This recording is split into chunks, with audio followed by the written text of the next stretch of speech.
Okay, so we talk about setup. A couple of things at setup we're going to try and looking to adjust. Okay, number one was the posture. You were told for a few years to keep your head down. Exactly. Head down, bend your knees, look at the bottom of the ball, back of the ball to try and get up in the air. Unfortunately, that's never going to work. Okay, you're getting yourself in a position with your body over the ball sufficiently so we can reach the ground. By moving your head up or down or looking for the target or not doesn't really affect the golf shot. Okay, what it will do is affect the shot in some ways in a negative way, because the body, as a result of you trying to keep your head down, is going to get hunched and rounded and break. Exactly. So you couldn't move as well. So therefore, when you couldn't move as well, you tended to sway a bit on the way back, which moved you off the golf ball. As you try to come back to the golf ball, trying to keep your head down and get under it, your club would be bottoming out, as we said, behind the golf ball, thus hitting the ball on the way up too much, along with the irons especially. Exactly. Now on the mat, when you're not worried about hitting the ground, you could hit the ground an inch behind the ball or 2 inches behind the ball, and the club would bounce the golf ball. Reasonable shot. We know on the grass now, you hit the ground, it's going to go nowhere. So you're almost fearful of hitting the ground, and when the ball's sat in the long grass, if your club's rising up as you hit the golf ball, any ball sat down a bit, you are going to just top it all day. Exactly. So with that in mind, okay, with the drive, we also said about the ball position was, for me, a little bit too far back. So you were hitting it basically a little bit early in the downswing. Thus the ball was going to be sort of squirting out to the right,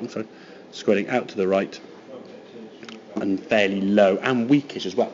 Okay, what we found then, when that ball got a little bit further forward, I wouldn't say that's as far forward as we could go, but for me at the moment that is sufficiently far enough.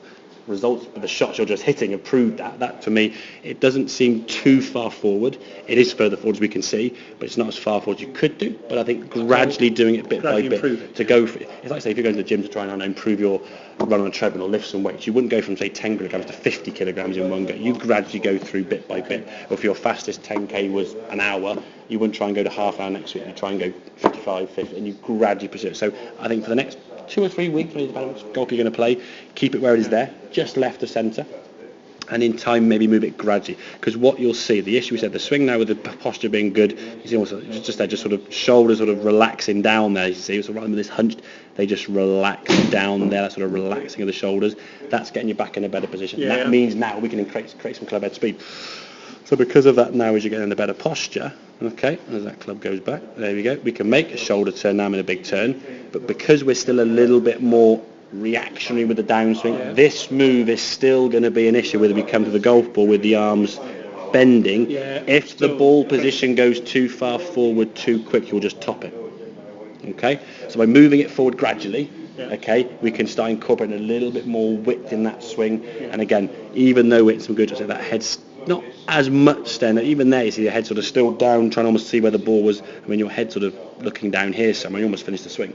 At this point here now, we should be looking to see where the ball's exactly. And like I say, where your head goes, your head can move independently of the golf of the body. It doesn't affect your body in any way, shape, or form. It's where the body goes. By keeping the head down and crunching, it all rises up. And what they've seen is basically, if you actually look at the sort of position of your head, you hit the golf ball here now, as you're coming into it there, if you put a line across your head as you come through, your head's risen up. I agree with that. Head has risen, but it hasn't just risen independently of its head. No. So therefore, the cure is not put your chin on your chest and just drop it down there, because what that creates is a rounded posture, which causes your spine to rise up, and then your spine rising up causes what to go up? Head to go up. Then you say you lift your head, keep your head down. It's a vicious circle. So you can top, and never really improve. Okay. We're going to get the shoulders nearer the ground and the chin up. Okay. You can practice that club with the club on the back of your head there, shoulder blades into your sort of lower back, and just get used to sort of tilting forward. We're going to have a slight curve anyway, but what we're looking, if we sort of draw a picture to the side in out, what we'll be looking for is roughly, okay, in the middle more. That was your head here. That was your spine angle there. There's your knee flex there. What we're looking for is roughly a 90-degree angle between your spine angle and the club shaft. Okay, you had probably a bit more upright with the lower half. Your back was probably more here and then curving like so. There's going to be a curve there, but as long as the shoulder to hip angle is over the ball. Imagine if you're going to play any shot we said about, your chest would point to where the ball is. It's a tennis shot, playing a shot here, your chest would point there. You wouldn't lift up there with your chest, would you? The ball's down there. You've got to point that down to the goal. In some ways, that's quite a good job. Almost stand there with your sort of arms locked into your rib cage there, sort of 90 ends from here now, just point that down to the golf ball. Okay, what you've done is that, got you, and you've been pointing at here somewhere. Hence why your club wants to come up in the air here, not down there. Okay, and then of course, then you're trying to sort of chop into it, and all these things are going to cause you. Okay, so as a sort of summary there, ball position with the driver. creep it forward a little bit, okay? Every shot, spine angle over the ball more. Get your chest pointing down for the golf ball. Get yourself in a better position, okay? Yeah. Work on that spine angle. You might feel a bit of a pinch in the hamstring to start with, okay? Yeah. Because you maybe not as flexible as you want to be or whatever, it's not something you're used to doing. Yeah. Get over the ball a bit more. It will get yourself in a position where you can get the club to reach the ground. If the club can reach the ground, you've got a chance. And Okay, the club... don't crowd the ball, try and step off it a little bit so you've got space. Yeah, I would say if you build the setup from club down first, then posture over the ball, Yep. and then you build your feet around that, you'll create a good setup. If you put your feet down first, you're guessing, aren't you? Because how far do your feet go from the golf ball? Who knows? No one knows. We know the club goes behind the golf ball, then you lean forward to reach the club, grab it. So the order would be club, grip it, and then feet. I put my feet down first here. Yeah.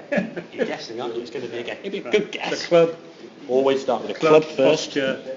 Then set your posture by getting the grip, and then set your feet. feet comfortably. By setting your feet comfortably, be the same every time. Okay. Okay, makes sense?